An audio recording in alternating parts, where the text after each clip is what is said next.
साथ आपको इस वक्त की बड़ी खबर मैं आपको बता देती हूँ। बड़ी खबर आपको बता रहे हैं पटना से बड़ी खबर। नीतीश कुमार ने इस्तीफा दे दिया है। सीएम नीतीश कुमार ने इस्तीफा सौंप दिया है। राजभवन में जाकर इस्तीफा सौंपा। नीतीश कुमार ने राज्यपाल को इस्तीफा सौंपा। नीतीश के इस्तीफे के साथ ही गठबंधन टूट गया है। देखिए, जिस एकता की हमेशा से बड़े बड़े मंचों पर बात होती थी और अभी कुछ दिनों पहले ही जिस प्रकार से नीतीश कुमार भाषण दे रहे थे, वो गठबंधन टूट गया है। उन्होंने इस्तीफा दे दिया है और राजभवन में जाकर राज्यपाल को इस्तीफा सौंपा।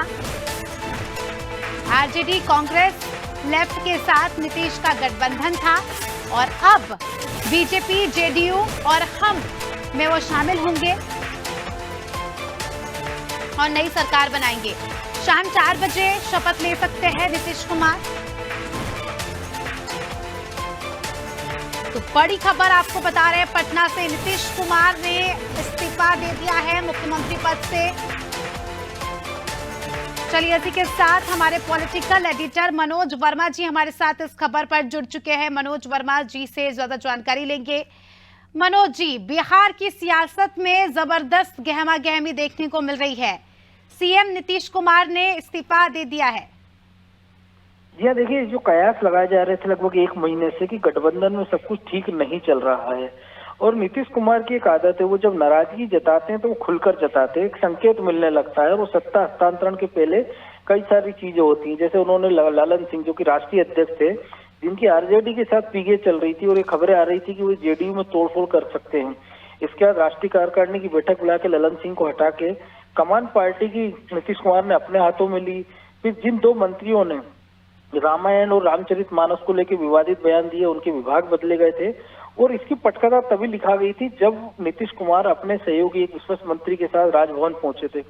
कहा जा रहा है कि इस मामले को पूरे अंजाम तक पहुंचाने में संवैधानिक पद पर बैठे एक व्यक्ति ने, इसके साथ साथ दिल्ली में हरवंश सिंह जो कि राज्यसभा के उपसभापति हैं, जेडीयू से आते हैं और पार्टी के समर्थन वापस लेने के बाद भी हरवंश सिंह को पार्टी से हटाया नहीं गया था। यानी वो उपसभापति की पद पर थे जेडीयू के सांसद होने के नाते भी। तो उन्होंने एक बीच की कड़ी का काम किया और जैसे ही लगा कि गठबंधन में सब कुछ ठीक नहीं है, दिल्ली से बात की गई नीतीश कुमार से और उसके बाद नीतीश कुमार ने अपना इस्तीफा आज राजभवन में सौंप दिया है।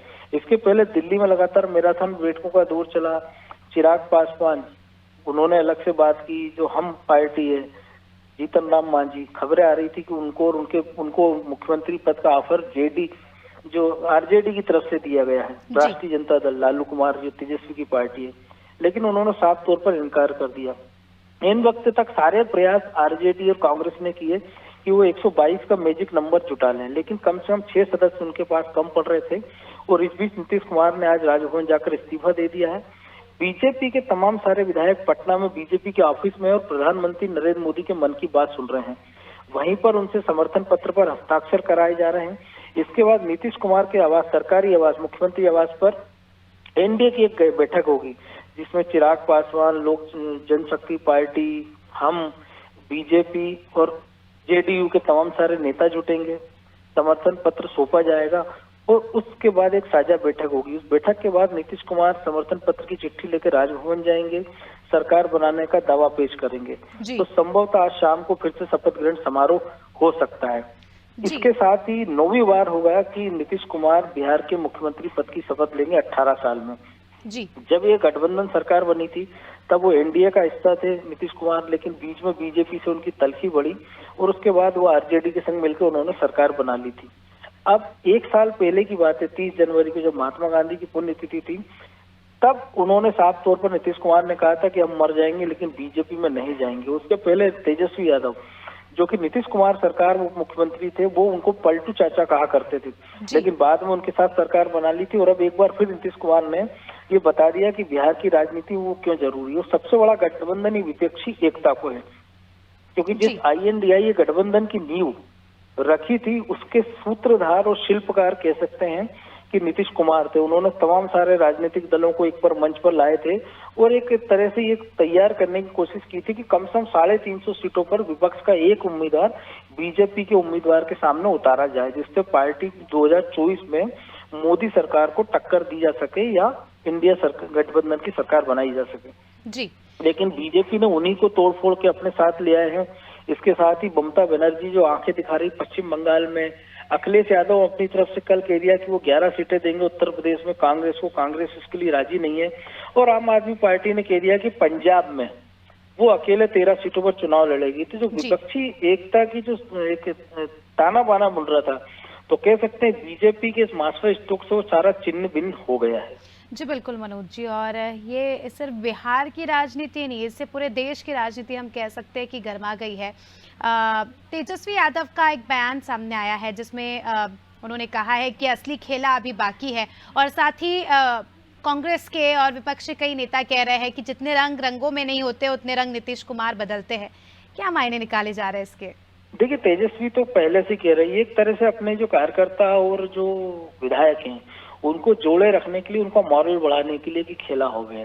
लेकिन नीतीश कुमार राजनीति के इतने घाघ आदमी है, और जो बीजेपी की तरफ से जिस पूरे मामले को देख रहे हैं, प्रभारी विनोद तावड़े हों, राष्ट्रीय अध्यक्ष जेपी नड्डा, और जो बीजेपी की राजनीति या देश की राजनीति के चाणक्य माने जाते हैं अमित शाह, उन्होंने सारे नंबर जुटा लिए हैं कि बीजेपी एनडीए की जो सरकार बने उसके साथ नंबर्स की कोई दिक्कत ना हो। क्योंकि खबरें आ रही थी कि जेडीयू के कुछ नाराज विधायक हैं जो इन समय पे वोटिंग से कन्नी काट सकते हैं या समर्थन नहीं दे सकते हैं।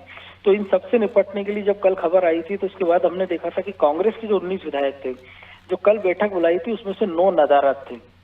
यानी बीजेपी ने ये पूरी तैयारी कर रखी है कि अगर किसी परिस्थिति में 122 का जो मैजिक नंबर चाहिए, जो कि केवल बीजेपी और जेडीयू के नंबर मिलाकर ही हो रहा है, क्योंकि 43 विधायक उनके और 78 बीजेपी के और 45 जेडीयू के, तो ये 123 का फिगर हो जाता है, जो इसके अलावा किसी की जरूरत नहीं। लेकिन इसके बाद भी हम आदमी पार्टी है, हम के 4 विधायक हैं, तो बीजेपी इस बात को लेकर निश्चिंत है कि उनके पास मैजिक नंबर 122 का है। लेकिन फिर भी अगर जोड़ की जरूरत पड़ती है तो हो सकता है कि कांग्रेस के एक बड़े गुट में बगावत हो जाए, और जेडीयू के साथ साथ आरजेडी के कुछ विधायकों को भी तोड़ने का प्रयास किया जा रहा है कि वो कम से कम अगर सरकार छोड़ के समर्थन में ना भी आए तो अनुपस्थित हो जाए, तो कि मैजिक नंबर कम हो जाए या उनसे कुछ से इस्तीफा दिलवाया जा सकता है। तो कुल मिलाकर बीजेपी ने या एनडीए ने कहा है कि नीतीश कुमार ने और बीजेपी के तमाम सारे नेताओं ने सारे पहलुओं पर चर्चा की। इसके साथ ही इस बात का पूरा ध्यान रखा गया कि जो सहयोगी दल है, चाहे वो हम हो, लोजपा हो या चिराग पासवान का धड़ा हो, इसके साथ ये सारे के सारे मिलकर एक साथ रहें और एक मैसेज ये जाए कि टूट गठबंधन में हुई है, इंडिया गठबंधन में टूट ये कह सकते हैं, लेकिन इंडिया का जो गठबंधन है वो मजबूत है और उसके पास मैजिक नंबर है। बिल्कुल, और कुछ भी परिस्थितियां हो सकती है, हम अभी से कुछ कह नहीं सकते, क्योंकि जिस प्रकार से देखा जा रहा है कि कद्दावर नेता इस प्रकार से इस्तीफा दे रहे हैं और इस प्रकार से चीज़ें सामने हो रही है, तो शाम तक की स्थितियां जो है हमें साफ हो पाएगी। बहुत बहुत शुक्रिया आपका मनोज जी, हमारे साथ जुड़ने के लिए और तमाम जानकारी के लिए। तो देखिए, नीतीश कुमार ने इस्तीफा सौंप दिया है, राज्यपाल को इस्तीफा दे दिया है। शाम को 4 बजे अब वो मुख्यमंत्री पद की फिर से शपथ लेंगे, लेकिन दल दूसरा होगा। लगातार 6 बार उन्होंने इस प्रकार किया है, दल बदले हैं, और ये 6वीं बार है जब उन्होंने एक पार्टी छोड़कर दूसरी पार्टी ज्वाइन की हो, क्योंकि उनका मिजाज, या हम कह सकते हैं उनका अंदाज ही ऐसा है